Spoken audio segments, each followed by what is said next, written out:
What's up, ladies and gents? Today we are going to talk about this. Oh boy. Let me take a couple painkillers first.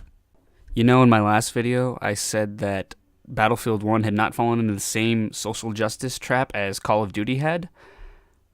It feels good to be wrong about something, but it just disappoints me what I was wrong about. So Battlefield 1, In the Name of the Tsar, will be coming out in September. So my initial thoughts when I saw the trailer were, oh, they're taking us to Russia? I love Russia. Man, remember when Battlefield 4 took us to Russia? That was fucking crazy. But then I heard the female voiceover, and my next thought was, oh, fuck. You're not taking me to Russia for backflipping hatchet attacks, bears, and vodka. Nope, you're bringing me here for the Women's Battalion of Death, aren't you? And I was right. A description for this DLC literally reads, coming in late summer, the expansion brings new maps, new weapons, and the Russian army, including the Women's Battalion of Death represented by the Russian Scout class. Close quote. Now I know what you're thinking. What is their infatuation with the Scout class? And your very next thought would be, wait a minute, there weren't women on the battlefield in World War I? Well, for those of you who actually are sexist, there were actually 4 Women's Battalions of Death. Then there's the rest of us who aren't sexist and know that this is just purely agenda-driven. I mean, come on, look at her haircut. She even looks like a social justice warrior. Actually, come to think of it, she probably shaved her head because of the amount of lice that was in the trenches. This poster has officially succeeded in making me feel like an asshole. But regardless of assholes, shitty haircuts, and whether or not math is related to science, there is an issue here that needs to be addressed. Now, I'm going to start off by defending this as much as I possibly can. For those of you who will be patiently waiting for me to tear it to pieces, I'll let you know that I'm just going to go over the facts of the women's battalions and why this would be at all interesting. As I said before, there were in fact 4 women's battalions in the Russian army, and I'm being generous when I say that. The first Russian Women's Battalion of Death was led by Maria Bochkareva. I hope I'm pronouncing that name right. Bear in mind that the Russians did this, particularly calling for volunteers of any kind to try and motivate war-weary men on the battlefield that had been on the battlefield for a while to continue fighting. This all-women's battalion initially attracted about 2,000 followers, but because of discipline from Bochkareva and a lack of soldiers' committees, that dropped the number to around 300. This battalion did in fact see combat and actually fought alongside a couple men's battalions. During an assault, the already worn-out men were reluctant to push too far forward, but the women, who were fresh to the battlefield, assaulted and took over 3 German trenches. That sounds pretty cool, but as anyone in the military knows, if you move anywhere without a base of fire, you're basically screwed, so these women, without any support, got pushed all the way back and lost the ground that they had just gained. Interesting side note, apparently the women had found a stash of vodka and tried to destroy it before anyone could drink it.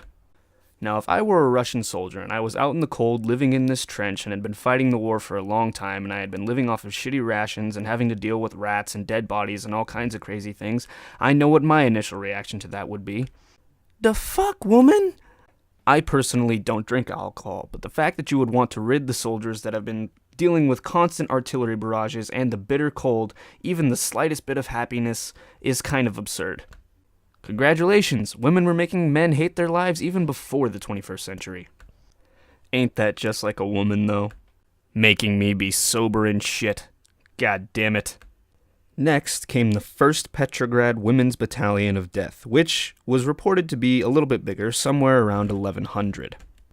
This battalion was tasked with guarding the Winter Palace, but the commander refused, so only a small detachment was sent to guard some fuel trucks nearby, but they initially ended up guarding the Winter Palace anyways.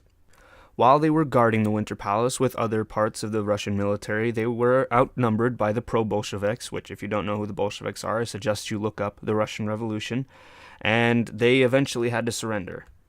There were somewhere around 150 women captured, and when this happened, there were these rumors of mass rape going around, but later eyewitness accounts revealed that there were only about 3. Due to some strings being pulled by the British government and the rumors of mass rape, even though they weren't true, got the women released the next day.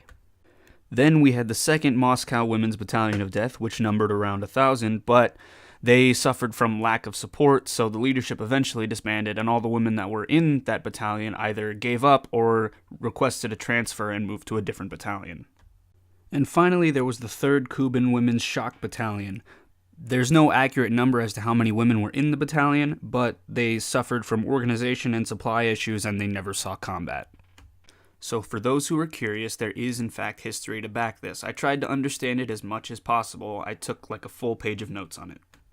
And thus concludes my defensive argument, and I'm going to move straight into the offensive argument, which is ironic because I'm 99% sure that everything I'm about to say is going to offend some, so consider that your trigger warning. This is totally and completely unnecessary. DICE knows very well that they could have taken me to Russia and not even have included the women's battalions of death. Like I just said, there were in fact women on the battlefield, but they were definitely not the majority. So let's take the first 300 women in the first battalion, add them to the 1100 in the next battalion, and then say that the next two battalions, which we know were very short on numbers and never saw combat, let's just say that they both had 1,000. That gives us right around 3,400 women. The Russian army total was estimated to have 5,971,000 troops. That's around 6% for those of you who are curious, and that's being generous because I rounded up from 5.6, and let's not include the generosity that I gave the last two battalions by giving their number 1,000. But it seemed appropriate considering that our society has deemed it okay to give women an unfair advantage. That almost sounds like women getting non-compelling evidence and just sort of rounding up in order to get possibly innocent men convicted of rape. So this DLC's move to Russia is obviously very clearly agenda-driven. DICE could have just taken us to Russia and then given us a war story in the single player about the women's battalions of death. Hell, they could have done the same thing with the Harlem Hellfighters in the original game. As a matter of fact, I would have wanted that. That would have been cool to see. Remember all the DLCs from Battlefield 4 and how they managed to more or less change the way the game felt every time, specifically Naval Assault, Dragon's Teeth, and Final Stand? Naval Assault making water combat more intense, Dragon's Teeth adding really, really intense urban combat, and then Final Stand making it more open and more like open field combat where it's just direct contact with each other all the time. Those were good DLCs for that purpose specifically, and that's why I wasn't that impressed with Battlefield 1's They Shall Not Pass DLC, because it felt the same as the base game. Nothing really felt fresh or new, it just kind of looked fresh and it looked slightly different. However, I was a huge fan of Nouvelle Knights when it first came out because it changed the way the gameplay felt. It was like playing an entirely different game because the lighting was so low. I wish they had made the map a little bit darker because that would have made it more intense because you would have had to rely on your senses a little bit more, but I'm fine with the product that they came up with. It felt new and it felt different and it was cool. It's why Nouvelle Knights is one of my favorite maps from Battlefield 1, other than Monte Grappa, because that map is just fucking gorgeous. My biggest complaint about this DLC so far is that because it's purely agenda-driven and they're just trying to bring women to the battlefield, it just looks kind of bland. It doesn't look new or interesting. It looks like more of the same gameplay with just slightly different backgrounds adding more snow, and that's about it.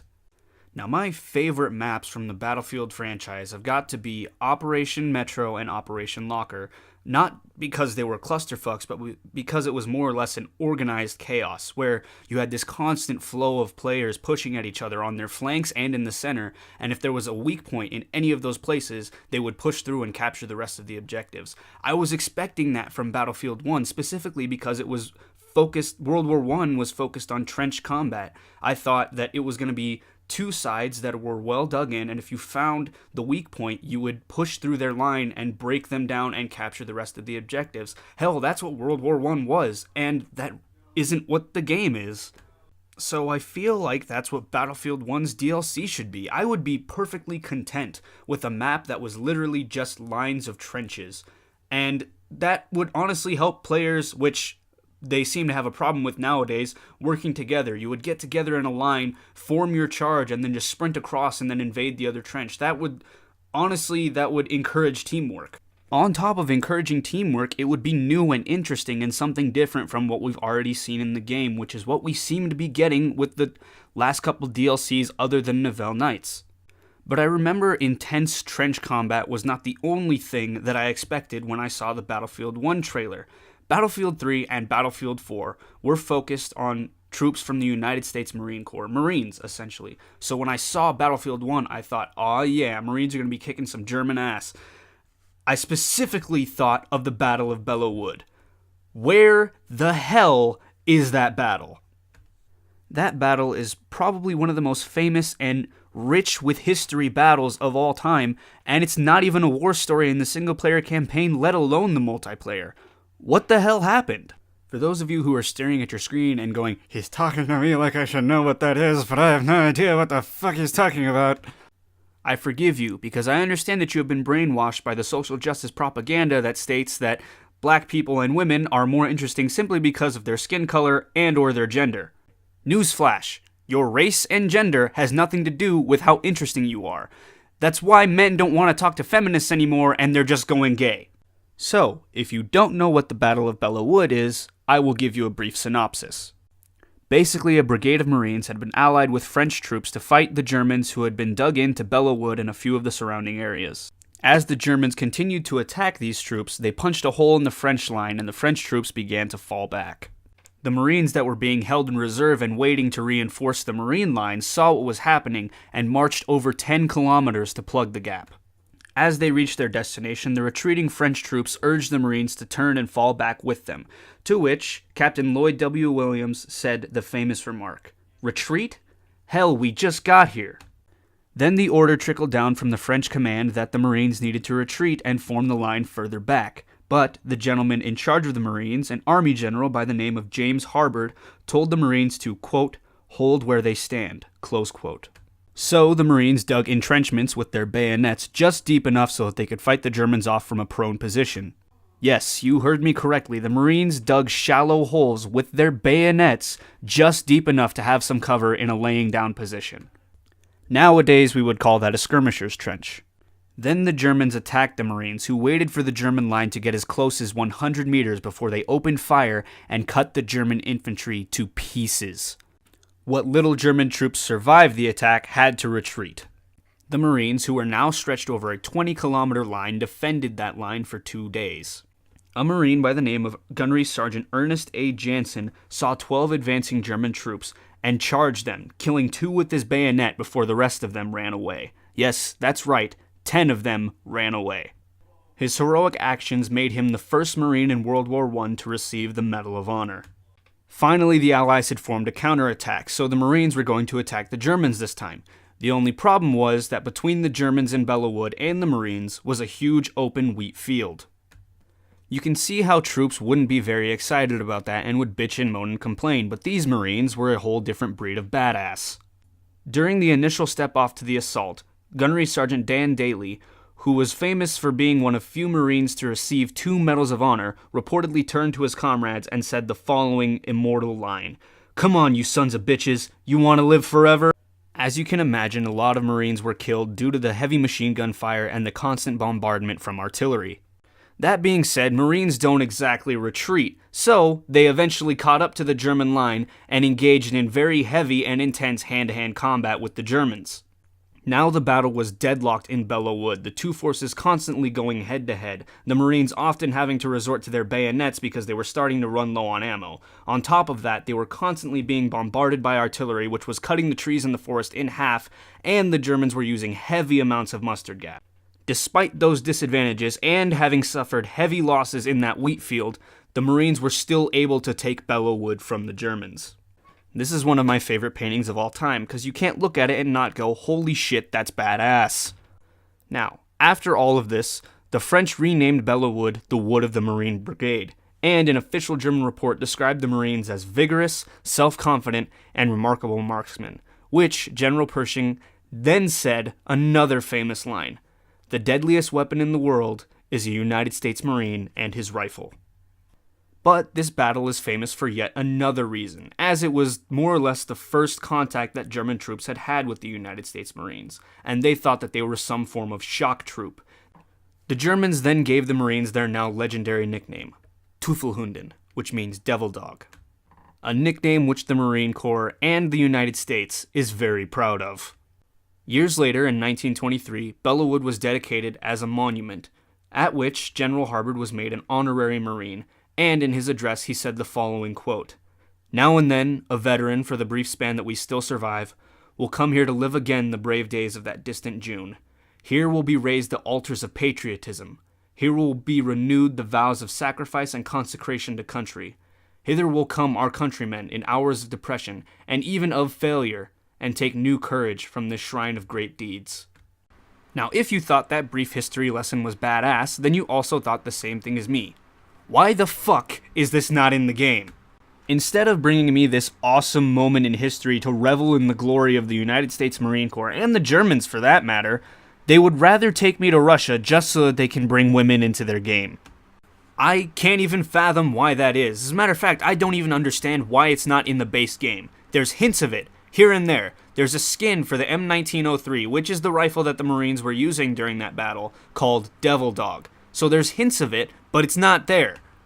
I have no problem with women being in a video game. As a matter of fact, I think if they had brought the Women's Battalions of Death into the single-player campaign as a war story, I would have honestly enjoyed that. But the fact that they're shoving this social justice agenda bullshit down my throat instead of giving me a moment in history that is immortal is just... I don't understand. That's so stupid. Everyone knows that Battlefield 1 is starting to die. Do you want to know why Battlefield 1 is dying? It's because it's trying to spread itself too thin. It's trying to pander to all these different audiences, and it's trying to welcome everyone. It's trying to welcome women now. It was trying to welcome black people with the Harlem Hellfighters, and it's trying to welcome noobs because it's making the game almost too easy to play. I don't know if you've played it or not, but it is very welcoming to new people. You remember Battlefield 3 and how strict the learning curve was? I went from playing Call of Duty all the time to playing Battlefield 3, and I couldn't get a single kill for like the first 3 rounds because I wasn't used to the game. When I got my first kill on like the 4th round, it felt so nice, and it was like a release, and I was like, fucking finally, because of how strict the learning curve in that game was, and how you had to be a skilled player to play the game, and how once you got really skilled at the game, it became more and more fun. I don't think that trying to welcome new audiences is necessarily a bad thing. It can be a really good thing, but when you sacrifice what your initial audience loved your game for to try and bring in new audiences, you've made a mistake. In my personal opinion, Battlefield 3 was one of the greatest games ever made. One of the reasons for that is because as you got better at the game became more fun. You would turn a corner and see 4 people, and you would gun all 4 of them down because you had gained some skill at the game. Your heart rate would have spiked and your adrenaline would be pumping. You'd be sweating a little bit, and the hairs on the back of your neck would be standing up. That right there, that response to a video game, that physical response, is what makes games good. But instead of giving me the Battlefield that I fell in love with, Battlefield is trying out this new formula where they're trying to expand their target audience, which is essentially killing their game.